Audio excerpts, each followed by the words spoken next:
우리의 인생을 흔히 항해에다 비유를 합니다. 오늘 2019년 4월 28일까지의 우리 인생을 돌아보면 우리의 인생의 항로에 잔잔한 순풍이 불 때가 있었는가 하면 때로는 우리의 힘으로는 어찌할 수 없는 광풍노도를 만나서 고전할 때도 있었음을 이렇게 고백할 수밖에 없습니다. 이처럼 나의 의지와는 상관없이 나의 힘으로는 의지할 수 없는 그런 큰 풍랑을 만났을 때에 여러분들은 어떻게 그 위기를 넘겼습니까? 아니, 지금 그 위기를 넘겨가고 계십니까? 대부분의 사람들은요, 낙심합니다. 중심을 잃어버리고 또 어떻게 해야 할지는 몰라서 당황하기도 합니다. 그러다 보니 때로는 자신이 처한 환경을 비관하기도 하고 자신의 삶과 비교하여 다른 사람을 원망하기도 합니다. 이런 일이요, 지금 예수님의 제자들에게 일어났습니다. 오늘 사건은 예수님께서 갈릴리 바닷가에서 당신께 나온 수많은 사람들에게 씨 뿌리는 비유에 대한 그 말씀을 마치고 난 뒤에 일어났습니다. 마가복음 4장 1절을 보시면 예수님께서 바닷가에 모인 수많은 사람들 때문에 배에 올라가서 그 배에 앉아서 말씀을 가르치시는 장면이 나옵니다. 예수께서 다시 바닷가에서 가르치시니 큰 무리가 모여들거늘 예수께서 바다에 떠있는 배에 올라 앉으시고 온 무리는 바닷가 육지에 있더라. 여러분 지금 어떤 장면인지 상상이 가시죠?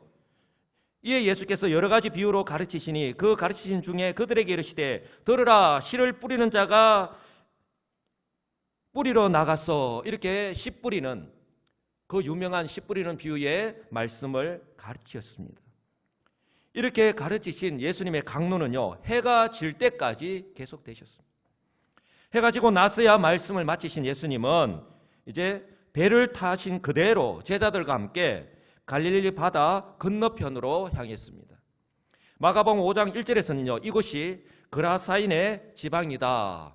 이 귀신들이 그 지역을 사로잡고 있는, 그래서 그곳에서도 예수님이 당신이 주님 되심, 그 메시아 되심을 이렇게 나타내시는 그 장면을 우리가 마가복음 5장에서도 볼 수 있는데요. 그 그라사인의 지방으로 지금 가고 계신 것입니다. 배가 출발하자 예수님은 계속되어진 사역으로 인하여서 피곤하신지 배에서 곤히 주무시고 계십니다. 38절 보시면 예수께서는 고물에서 베개를 베고 주무시더니, 우리 성경에서 예수님께서 이런 장면 이렇게 잘 나타나지 않잖아요. 아침 일찍부터 시작해서 밤늦게까지 사역하시는 장면들이 주로 나오는데 오늘 예수님께서 얼마나 피곤하셨으면 매일 쉬실 틈이 없이 사역하시다 보니 육체적으로 정말 피곤하셨을 텐데 이처럼 배를 타고 이동하실 때에 잠시 쉴 수 있는 그런 시간적 여유가 생기신 것이죠. 저는 예수님께서 얼마나 피곤하실지 조금은 이해할 수 있습니다. 감히 저하고 이렇게 삶을 조금 비교해 본다면 지금 우리 교회가 3월부터 구역별로 대신방을 하고 있습니다. 또 성경 공부도 하고 있습니다. 뭐 전도도 1월 달부터 시작해서 계속해서 하고 있고, 우리 교회의 기능 모든 공장들이 우리 여수 시민교회 공장은요 쉬지 않고 돌아오고 있잖아요. 3월에는 3교구, 4월에는 2교구, 5월에는 1교구의 구역을 대신방을 합니다. 지난주에도 월, 화요일 노회를 갔다 와서 수, 목, 금 개수해서 대신방을 했습니다. 토요일에는 또 결혼식까지 있었죠. 이번 주에도 대신방이 계획되어 있습니다. 그러다 보니 어떤 날은요, 새벽 기도회부터 시작해서 강단 기도, 오전에 구역 대신방, 오후에는 전도, 또 저녁에는 구역 대신방을 해야 될 때가 있습니다. 저는 체력이 좋은 줄 알았거든요. 근데 이제 막 피곤할 때가 있더라고요. 잠시 목양실에 올라가서 이렇게 앉으면 눈이 아프고 목이 뒤가 뻣뻣하고 또 피곤이 몰려올 때가 있습니다. 이 목소리가 잠길 때도 있더라고요. 그런데 저는 이렇게 우리 주님처럼 그렇게 사역을 못했잖아요. 우리 주님은 공생 기간 내내 이렇게 아침 일찍부터 저녁 늦은 시간까지 사역하셨습니다. 그러니 인성을 가지신 예수님이니까 얼마나 피곤하셨겠습니까? 공교롭게도 예수님께서 평안하게 그리고 지금 곤히 주무시는 모습이요, 잠시 뒤에 제자들이 직면하게 되는 위태로운 상황과 대조되는 모습으로 이렇게 클로즈업 이렇게 되는 모습을 우리가 보게 됩니다. 바로 그때에 갈릴리 바다에 예상치 못한 큰 광풍이 일어났습니다. 37절입니다. 큰 광풍이 일어나며 물결이 배에 부딪혀 들어와 배에 가득하게 되었다고 성경은 말씀을 합니다. 여러분 혹시 이스라엘의 그 갈릴리 바다를 이렇게 가보셨는지 모르겠습니다. 저는 아직까지 안 가봐서 모르겠는데, 그래서 우리 성경 말씀이나 어떤 주석서나 이런 부분들을 이렇게 의지할 수밖에 없는데요. 갈릴리 바다에서 부는 광풍은요, 회오리 바람을 동반한 거센 돌풍을 의미합니다. 동일하게 이 장면을 기록하고 있는 이 마태는요, 이 장면을 큰 풍랑이다 그렇게 표현하고 있고요, 누가는 큰 이 폭풍이다 그렇게 표현하고 있습니다. 동일하게 다 이 똑같은 현상을 말씀하고 있습니다. 저는요, 제자들의 눈앞에서 일어나고 있는 이 사건을 보면서 예수 그리스도를 믿고 난 뒤에 성도로 세상 속에서 살아가고 있는 저와 여러분들이 오해하지 말고 바로 알고 바로 믿고 신앙생활 해야 되는 부분이 아닐까 생각을 합니다. 무슨 말이냐면, 대부분의 성도는 아니지만 일부분의 성도들은요, 예수 믿으면 좋은 일만, 안 좋은 일은 생기지 않고 좋은 일만 생기고, 또 어떤 문제가 발생되면 바로 즉시 이렇게 해결되는 것으로 알고 있는 거예요. 그러다 보니 그렇게 되지 않을 때에 원망을 하고, 예수 믿는데 교회 다니는 사람들 왜 그렇게 어려움을 당하냐고 그렇게 이야기하는 경우를 여러분 종종 보지 않습니까? 여러분, 예수님과 동행하는 삶을 살아간다고 해서, 우리가 예수를 믿는다고 해서 우리의 인생 가운데에 큰 광풍과 같은 고난이 없는 것이 아니라고 하는 사실이에요. 오히려 오늘 제자들처럼 더욱 거세고 무서운 고난의 바람과 시험의 파도가 밀려들 수 있다는 사실을 여러분 꼭 기억하시기 바랍니다. 그러므로요, 중요한 것은 이처럼 고난이 갑자기 일어나는 것이기는 하지만, 그럼에도 불구하고 이런 고난과 위기적 상황을 만났을 때에 예수님의 제자들과 그리고 저와 여러분들이 어떻게 대처하느냐, 어떻게 극복하느냐 하는 것이 참 중요하다는 거예요. 예수님은 배를 타고 가실 때에 잠시 뒤에 이 바다에서 이런 일이 일어날 것을 미리 알고 계셨죠. 창조주 하나님, 섭리주 하나님이신데 다 알고 계셨어요. 그러면서도 예수님은요, 지금 전혀 모른 척 배에서 그것도 곤히 주무시고 계십니다. 그리고 잠시 뒤에 제자들의 그 모습을 보시고 하시는 말씀 등을 볼 때요, 예수님께서 일부러 광풍을 불게 하신 것은 아니지만, 그러나 이러한 상황 속에서 제자들이 어떻게 하는지, 주님에 대한 제자들의 믿음이 어떠한지를 보시려고 한 것임을 알 수 있다는 거예요. 여러분들은 하나님께서 아브라함의 믿음을 테스트하신 것을 잘 알고 계실 거예요. 우리가 생각할 때는 하나님께서 굳이 저렇게 하실 필요가 있을까? 왜 저렇게 하셔야만 하셨을까? 라고 생각할 수 있지만, 그러나 하나님의 섭리 가운데에 하나님은요, 100세에 허락하신 언약의 자손 이삭을 번제물로 바치라고 했습니다.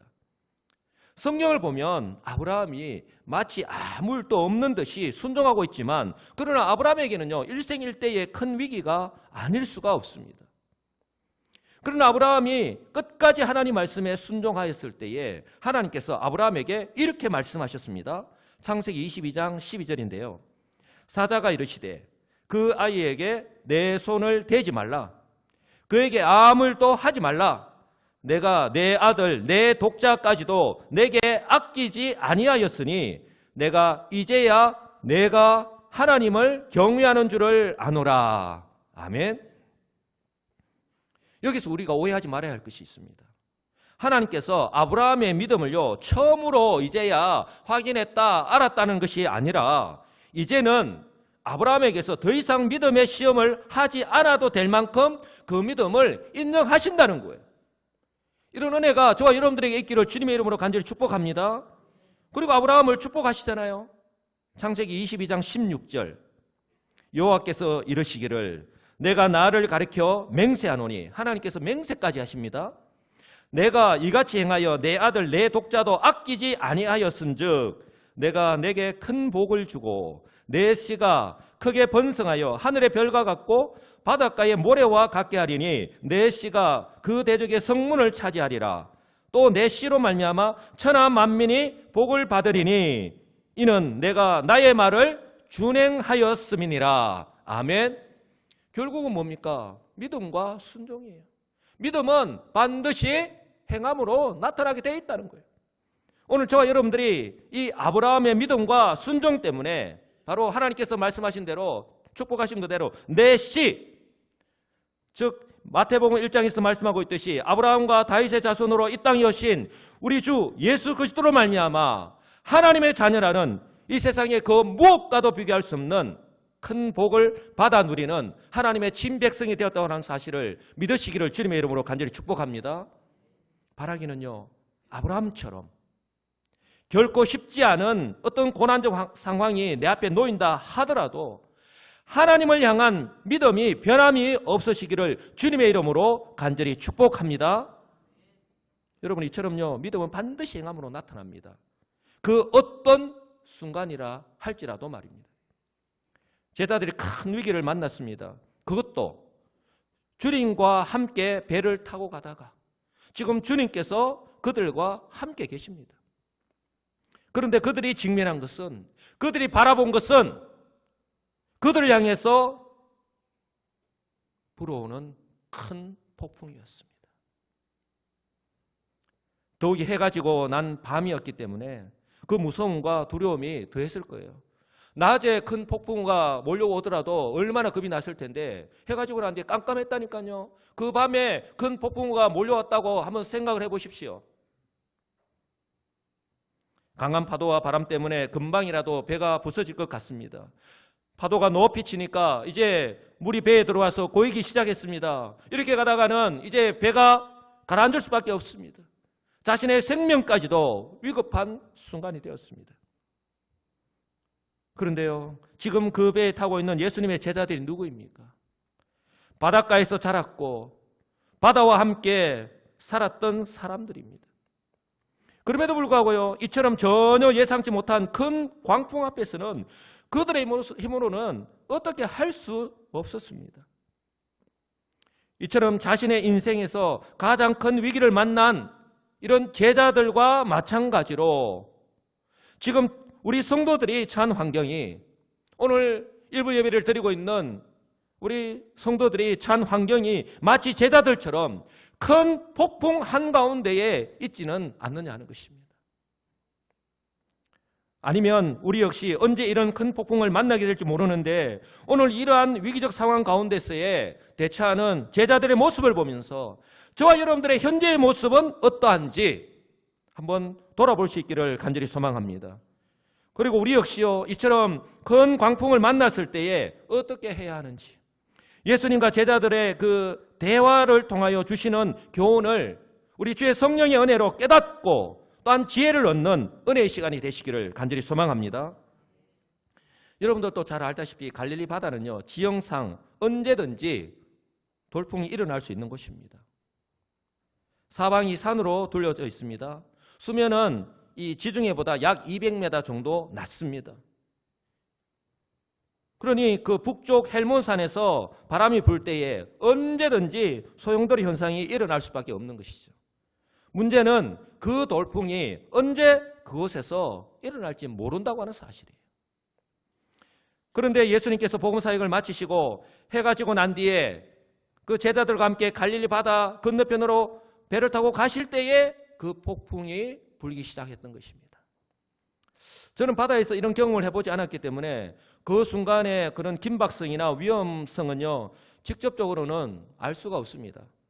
그런데요, 몇 년 전에 일본에서 일어난 지진 때문에 바다에서 해일이 일어나고 집과 주변의 모든 것을 싹쓸이 해가는 것을요, TV를 통해서 지켜보면서 정말 그 위력, 그 엄청난 위력을 간접적으로나마 느낄 수 있었습니다.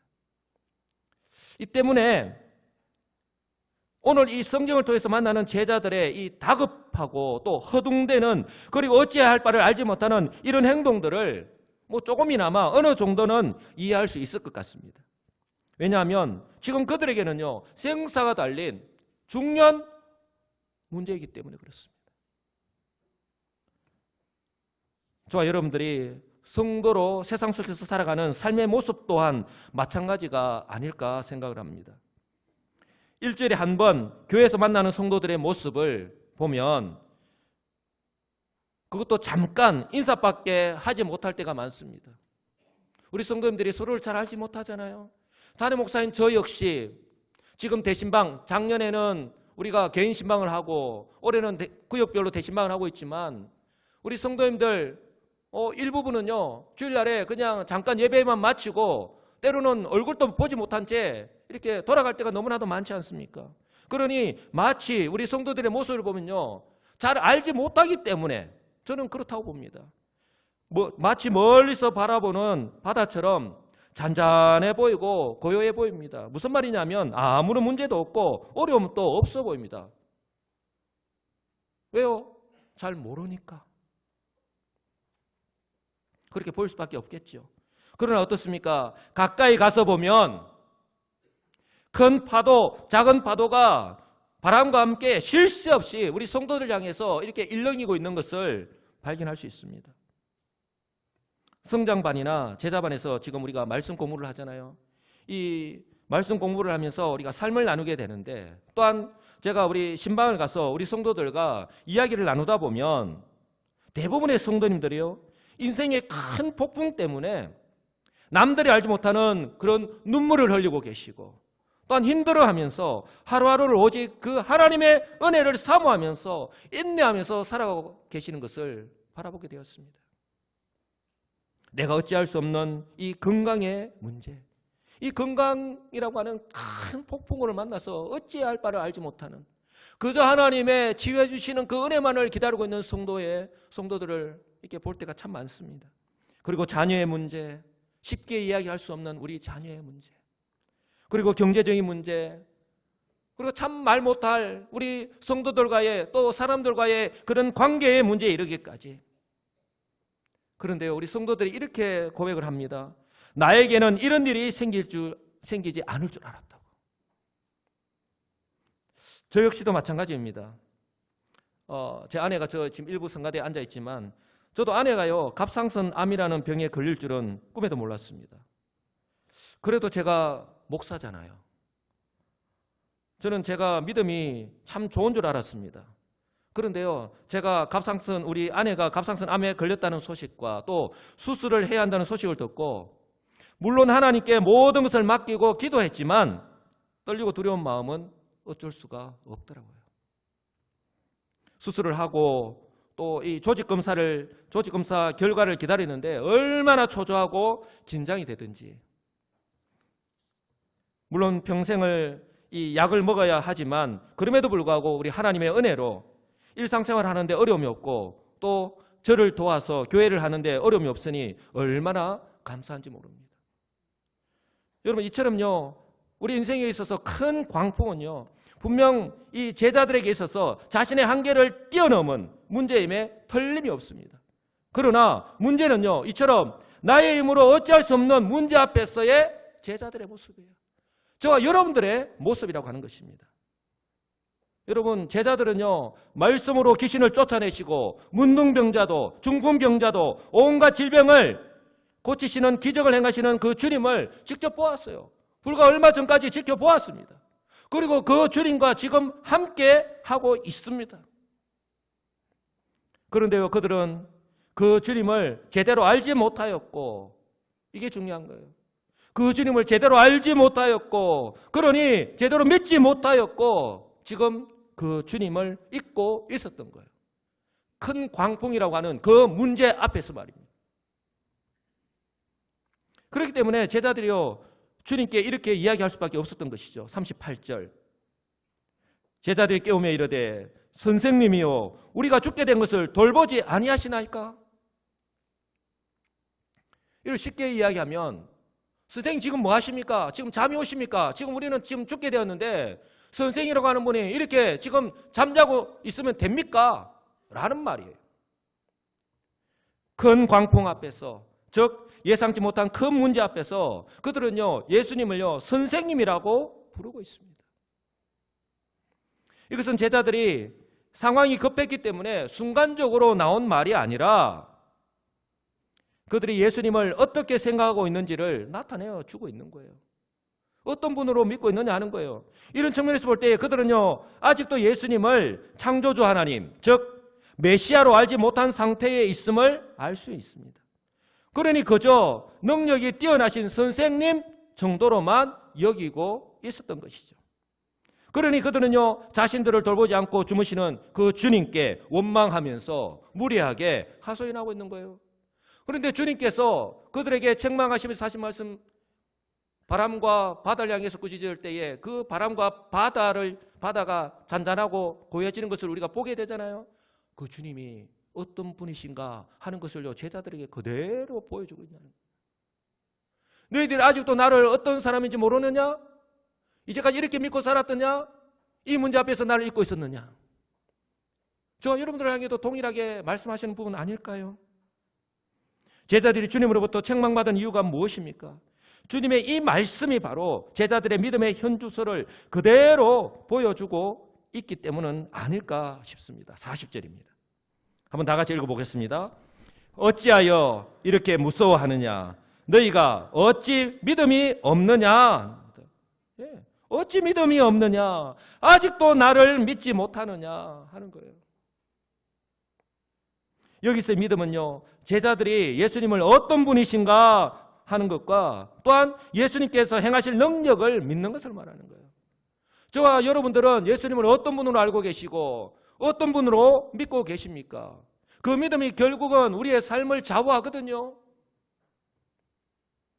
예수님의 이 말씀은요, 제자들이 무서워한 것은 풍랑이 강했기 때문이 아니라 이 풍랑 앞에서, 이 풍랑 때문에, 즉 이 문제 앞에서 주님의 존재를 잊어버린 거예요. 그들의 생각이 그대로 고스란히 드러난 거죠. 메시아이신 예수님께서 그들과 함께 하신다고 하는 사실을 잊어버렸거나 믿지 못했기 때문이라는 것을 지금 보여주고 있는 것입니다. 저와 여러분들에게 무엇을 교훈하고 있습니까? 그들이 비록 예수님의 제자이지만, 예수님의 제자로 부르심을 받았지만, 예수님의 말씀과 행하시는 기적을 직접 그들의 눈으로 경험하면서도 예수님을 메시아로 믿지 못하였다 하는 것을 보여주고 있는 거예요. 우리의 신앙의 연수가, 우리가 지금 교회로 나와서 예배를 드리고 있다고 해서 우리 앞에 어떤 문제, 이런 인생의 큰 풍랑을 만났을 때 우리가 주님, 그 주님을 인정하고 그 주님께 모든 것을 맡기는 그런 믿음으로 나아가지 않는다는 거예요. 우리가 착각하지 말아야 한다는 거예요. 우리 스스로에게 속지 말아야 한다고 말씀하고 있는 것입니다. 그러니요, 그들 앞에 놓인 문제 앞에서 그 문제를 해결하기 위해서 그 문제보다 크시고 그 문제의 해결자 되시는 주님을 보지 못하고 그 주님을 믿지 못하고 그 문제를 더 크게, 더 중요하게 여겼던 것이죠. 그런데 예수님의 이 말씀은요, 바로 저와 여러분들 향해서 하시는 하나님의 말씀이 아닐까 생각합니다. 왜냐하면 우리들은요, 그들과는 좀 달라야 하니까. 우리들은요, 그들과 좀 달라야 합니다. 오늘 제자들은요, 주님의 부활도 성령의 임재도 아직 경험하지 못한 상태라서 그렇다고 쳐도 저와 여러분들은 어떻습니까? 이미 성경의 말씀과 주 성령의 은혜로 이미 다 알고 있잖아요. 매일 그 주의 성령의 은혜로 말씀을 통하여 깨닫게 해주시잖아요. 그런데 우리는 여전히 제자들과 동일한 모습으로 살아가고 있지 않느냐 하는 것입니다. 사랑하는 성도 여러분, 이런 제자들 앞에 우리 주님이 어떤 분으로 서 계십니까? 예수님은 당신이 누구신지 제자들에게 분명하게 보여주십니다. 39절, 예수께서 깨어 바람을 꾸짖으시며 바다더러 이르시되 잠잠하고 고요하라 하시니 바람이 그치고 아주 잔잔하여 지더라. 오늘 제자들의 모습과 주님에 대한 그들의 믿음과 오늘 예수님이 오늘 제자들 앞에서 행하시는 모습을 한번 잘 이렇게 보시기 바랍니다. 제자들은 이전에 그들이 보았던 모습과 동일하게 예수님의 말씀 한마디에 조금 전에 자신들을 살길 것만 같았던 그 광풍이 언제 끊었냐는 듯이 잠잠해지는 것을 목도하였던 거예요. 지금 그들 앞에 서 계신 주님이 말씀으로 천지를 창조하신 전능의 하나님이심을 다시 한 번 더 우리 주님께서 보여주고 계신 것입니다. 혹시 오늘 이 자리에 제자들이 만난 큰 광풍을 만난 분이 계십니까? 그러나 결코 제자들처럼요, 그 문제만을 보시고 그 문제 때문에 실망하거나 낙심하거나 포기하지 마시기 바랍니다. 다윗이 시편 23편에서 이렇게 고백했지요. 내가 사망의 음침한 골짜기로 다닐지라도, 내 인생에 큰 광풍을 만난다 할지라도 해를 두려워하지 않을 것은 어떻게 해요? 다 같이요. 주께서 나와 함께 하심이라. 아멘. 주님께서 나와 함께 하심을 믿는 거예요. 그러니 원수와 적이요 나를 죽이려고 하더라도 그 현장에서도 그냥 평안하게 잠을 잘 수 있는 거예요. 히스기야 왕이 이사야 선지자로부터 병들어 죽게 되었다는 소식을 들었을 때에, 내가 죽게 되었다는 소식을 들으면 어떻겠습니까? 의사로부터 이제는 사망 선고를 받는 거예요. 한 달입니다. 이제 일주일밖에 남지 않았습니다. 이런 사망 선고를 받게 되면 우리가 어떻겠습니까? 근데 히스기야 왕이 이사야 선지자로부터 병들어 죽게 되었다는 소식을 들었을 때에 바로 자신이 믿고 자신의 삶을 알고 계시는 하나님께 히스기야는요 바로 나아갔어요. 이사야 38장 2절을 보시면 히스기야가 얼굴을 벽으로 향하고 여호와께 기도하여 이르되, 여호와여 전심으로 구하오니 내가 주 앞에서 진실과 전심으로 행하며 주의 목전에서 선하게 행한 것을 기억하옵소서 하고 심히 통곡했다고 말씀합니다. 이것은요 히스기야가 오늘 한 번만 이렇게 기도했다는 것이 아니에요. 히스기야가 왕으로서 어떤 문제를, 국가의 대소사를 또 적들이 쳐들어왔을 때에 어떻게 해야 될 것인가, 그냥 내 생각대로 내 어떤 지식과 내 경험대로 하는 것이 아니라 하나님께 먼저 구했다는 거예요. 그러니 하나님께서 이 히스기야의 이 기도를 보시고 들으시고 바로 응답하셨습니다. 이사야 선지자가 이렇게 말씀하셨습니다. 5절, 너는 가서 히스기야에게 이르기를, 내 조상 다윗의 하나님 여호와께서 이같이 말씀하시기를, 내가 내 기도를 들었고 내 눈물을 보았노라. 내가 내 수 안에 15년을 더하고 너와 이 성을 아수르 왕의 손에서 건져내겠고 내가 또 이 성을 보호하리라. 아멘. 한번 따라서 하겠습니다. 내 기도를 들었고 내 눈물을 보았노라. 우리 주님이요 우리와 함께 하셔요. 우리는요 우리 눈에 보이지 않다고 우리가 하나님이 어디 계시냐, 세상 사람들처럼 그렇게 생각하고 삶을 살아갈 때가 너무나 많은데, 우리 하나님은 지금도 살아계셔서 우리와 임마누엘 함께하고 계심을 믿으시기 바랍니다. 이 말씀이 엄청나게 위로의 말씀인과 동시에 엄청나게 우리가 겁나는 말 아닙니까? 하나님 보고 계신데. 혹시 내 생각에 소망이 없어 보여서 낙심하고 포기한 채로 계시지는 않습니까?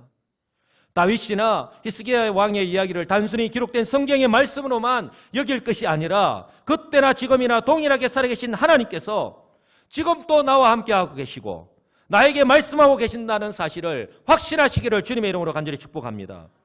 그러므로 내 앞에 놓인 환경에 따라서 일희일비하는 것이 아니라 오직 주 안에서 믿음으로 위로받으시고 힘을 내시는 우리 성도님들 되시기를 주님의 이름으로 간절히 축복합니다. 여러분 찬송가 302장 내 주 하나님 넓고 큰 은혜는 이 찬송을 잘 하실 거예요. 1절은 이렇습니다.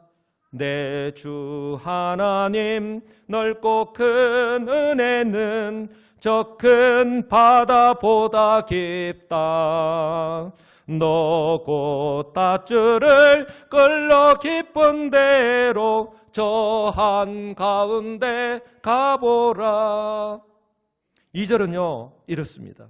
왜 너 인생은 언제나 거기서 저 큰 바다 물결 보고 그 민 모르는 먼 바다 속을 한 번 헤아려 안 보나.